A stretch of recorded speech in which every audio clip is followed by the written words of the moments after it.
Hey you guys, it's me Lizzie with The Real Deal, and I am back for part 2 of getting to know me a little bit better. Okay, so we're going to be discussing topics such as emotional abuse, physical abuse, mental abuse, and sexual abuse, which are all 4 of those are something that I've experienced within my mother's side of the family. This is basically just going to be covering where I came from and, kind of like why do I have such self-esteem issues. Why do I worry about if somebody likes me or they don't like me? And, where I came from and why I'm at the point of going, I really don't give a shit if you don't fucking like me. I don't give a fuck if you don't like what comes out of my mouth anymore. I just don't care.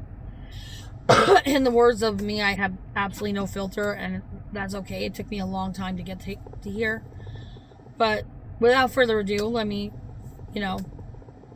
continue here. Like, growing up, people always thought that I had the perfect life.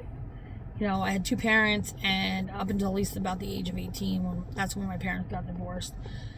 But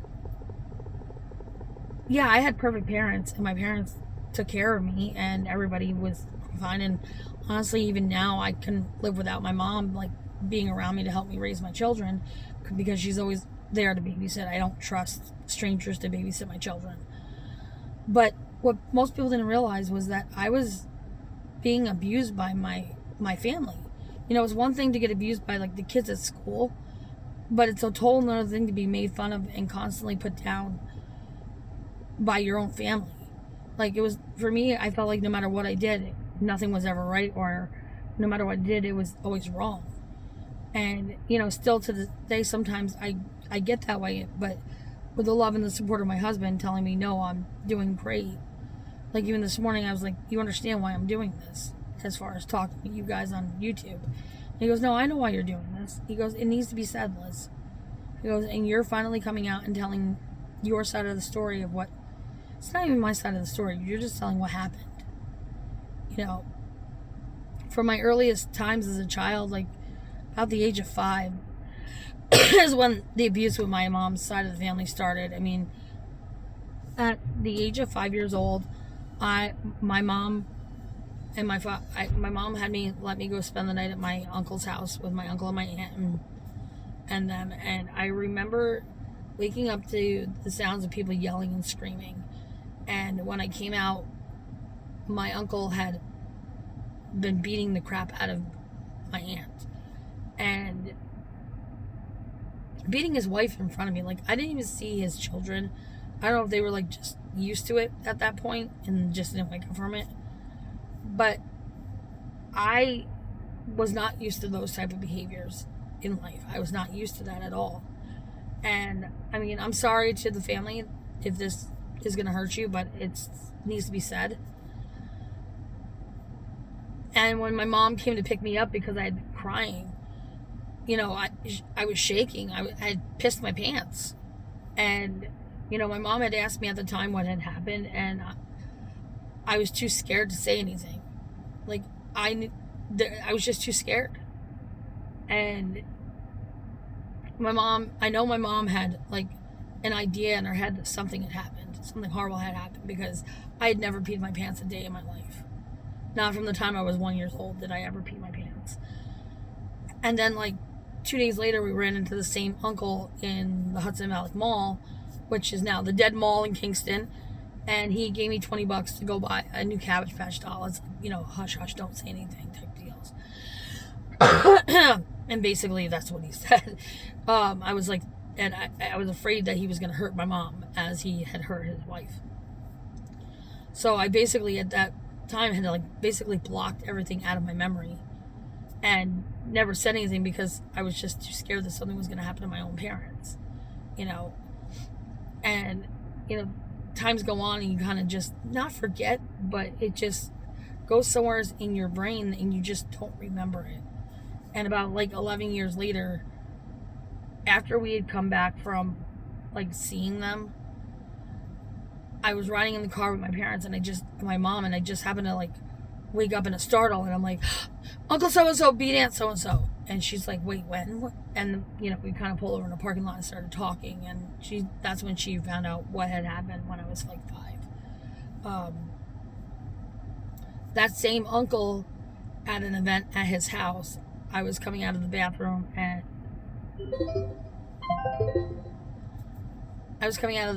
he felt it was okay to grope me and hump me. And I kind of kicked off, and it kind of like brought attention to my parents. And my mom was like, "What just happened, Liz?" And I'm like, "Nothing, Mom. Everything's okay. I was trying to pretend like everything was perfect. Nothing happened. It was kind of embarrassing anyways for me. Like, it was kind of creepy and embarrassing and disgusting all in the same sense." And I really didn't say anything to her until we got into the car. And my mother and my father wanted to go back and like kick the shit out of him. Hands down. And I'm like, "Mom, just let it lie. Don't say anything. I'm just never going back to that side of the family ever again." And that was like the last time I really ever bothered with him. And then, there's my mother's other brother, who, when I was like around 5 or 6 years old, him and my mom had some kind of altercation, and I don't remember really what the altercation was totally about. And I just remember my mom having me go out to the car and just wait and said, "I'll be out there in a minute." And the next thing I know, he's pushing my mom down a driveway. And you just don't do those things to your family. You really just, a man should never harm a woman, period. And I mean, that uncle was the uncle that I absolutely loved him so much. And I had so much respect for him. And I think that was around the time when I lost respect for him. How are you going to push your sister down a driveway? I don't care how mad you get at somebody. You don't put your hands on them. But the biggest one I had a problem with is my mom's sister. And like, this video is kind of basically coming up after my mom and I had a conversation standing in my kitchen in my new apartment. Yay, new apartment. But she was saying, you don't go visit your aunt anymore. You don't go visit your cousin anymore. And I turned around and I literally said to her, I was like, "Mom, why the fuck would I go visit my aunt when she sits there in a riding cart in Walmart and goes, 'Let's go this way,' so I don't have to associate with her?" And she goes, "She told me that she was mad at you because you didn't invite her to your wedding, blah, blah, blah." I'm like, "Mom, why the fuck would I invite anybody to my wedding 9 years ago?" And mind you, this is 9 years later. 9 years ago, when all they did was make fun of me. So they'd come to my wedding and make fun of me at my wedding and ruin my wedding? No, I'm not going to invite these assholes to my wedding. You are the only person that can allow yourself to get hurt. If somebody's hurting you and harming you, whether it's emotional, physical, mental, or sexual, if you keep going back to that person, you are enabling them to hurt you further. You're better off just getting away from the situation and never looking back at them. Like, I have so many family members that I don't associate with because I don't want to be hurt by them anymore. Like my mom, my aunts, like my cousins. My cousin Bruce, he made fun of me. Called me fat, called me a fat ass, talked to me about how fat my thighs were. Dude, you were fatter than I was. How are you gonna make fun of me? Not only that, but you're an asshole. You're a drunken asshole. And then my cousin Nicholas, that's a whole new realm. Nick, you need to seek mental help immediately.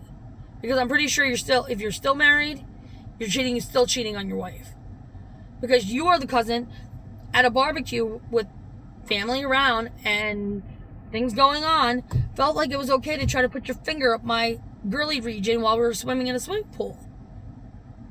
I didn't even know he was like right behind me. That's disgusting. And the only reason I didn't say anything at that moment, because I had my, at the time, ex-boyfriend around. He had a wife and a baby. And I just didn't want to cause any problems with his marriage and things like that. I just got out of the situation, got out of the pool, got dressed, never went back into the pool that day. And pretty much stopped seeing my family for almost like 2 years at that point. If not, I think more than that, to be honest. And that particular family member, I just kind of like made sure that him and I were never like alone ever again. And then in 2012, out of nowhere, I get this message on Facebook Messenger. And if I really wanted to, I could attach these messages to here to prove what was said.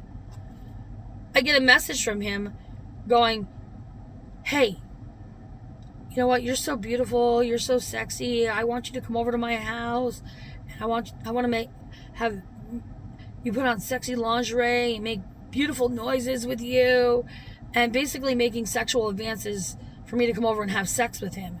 And I'm like, I didn't even respond. I don't even really think I responded. And he goes, nobody has to know. Please delete these messages. We could just say that you're arranging the furniture and things like that. Dude, you're fucking gross. I'm your cousin. That was disgusting on so many levels. And if you're willing to cheat on your wife with your cousin, what are you doing when she's not around? Like, seriously. And I just never had... I didn't say anything to anybody until, like, recently. I mean, I told my mom and begged her not to say anything to my aunt as to what had happened. And I think that was the moment when I basically never, ever really saw them again until very later on. After I met my husband, I brought my husband down briefly to, like, introduce him, and then they were really they were really cold to him. And, you know, every time we were at, like, a family event, they were really cold, and I was like, you know what? Every time I'm down here, I get hurt by these people. There's no point in me even being anywhere near them. And I kind of just, like, cut them off. And I really haven't seen my family in, like, over 9 years. And a vast majority of that is because these are the people that caused me to have these self-esteem issues. They were the ones who would bully me and call me fat and tell me how ugly I am and how I shouldn't do this. I eat too much of that. And, you know, really started making me think and be self-conscious about what I was putting in my mouth. Or should I put anything in my mouth? Or, you know, does this outfit make me look fat? Or, you know, am I not doing the right things? And it seriously made me have some severe issues.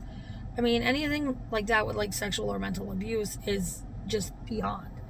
And then there's my cousin Adam, who constantly made fun of me. When we were younger, he used to smack me around. You know, who are you to slap, first of all, any female? And who are you to make fun of me? You were fatter than I was. And yet you're sitting there making fun of me? You fat fuck. You know, that side of my family, I call them my closet relatives. Because I don't want any association with them. I don't want them around my kids. I don't want their kids around my kids because they're training their kids that it's okay to beat the shit out of other kids. I'm raising 2 beautiful daughters. Okay, and they are very respectful.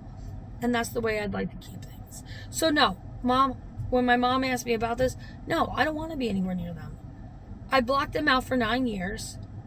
And I've been doing pretty well. You know, I have a very happy and stable life with my husband, my 2 daughters. They don't need to know that side of their family. At this moment, they don't even know they exist. And that's just the way it's going to be. So if anybody wants to know why I'm the way I am, this is the reason why I have severe self-esteem issues. Why I question whether or not I'm wearing the right clothes, or why I keep myself so covered up, because I don't want to ever think that I'm making any man feel like they have to, or, you know, any sick pervert for that matter, because that's what my cousin is, a sick pervert. And to the aunt that is married to my uncle that pushed my mother down a driveway, who were you to freaking feel like you needed to lecture me about my life and put me down further and make me feel even worse than what I have already done? You know, my family is the vast majority of the reason, the ones that I've least named here, the vast majority of the reason why I'm the way I am. And I am very thankful that I have a husband that tells me I'm, first of all, doesn't work, it's okay, tells me he loves me every day, tells me I'm beautiful, and is so patient with me being as clean and as insecure as I am sometimes.